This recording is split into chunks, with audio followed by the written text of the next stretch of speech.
Hey, Cliff, always good to talk with you. Good to talk to you, Dori. Okay, tell me, first of all, your reaction, because as you say in your blog post that once Jay Inslee declared this drought emergency, the Seattle Times had a blaring headline that seemed to just repeat what Inslee said. What was your reaction when you heard all of this?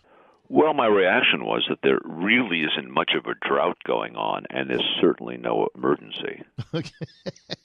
Okay, so where does Jay Inslee get his data? Have you looked into his sourcing for this? I mean, a declaration of emergency is a pretty dramatic thing. Have you looked into his sourcing for this?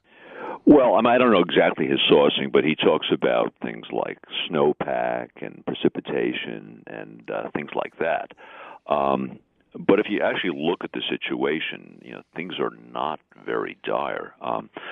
Virtually all the major water systems from Seattle to Spokane have plenty of water, so there's really no issue for having enough water for people to drink.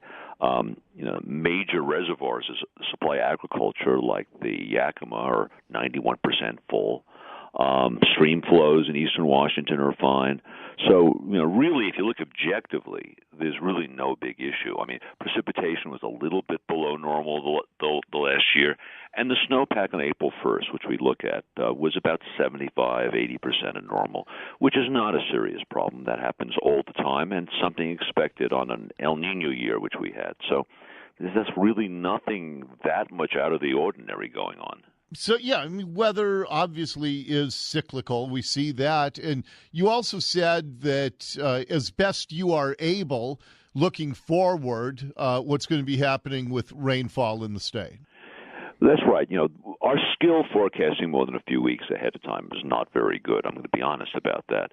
But the best systems we have, this ensemble of many forecasts that look seasonally, they're actually going for a relatively, wetter than normal summer coming up.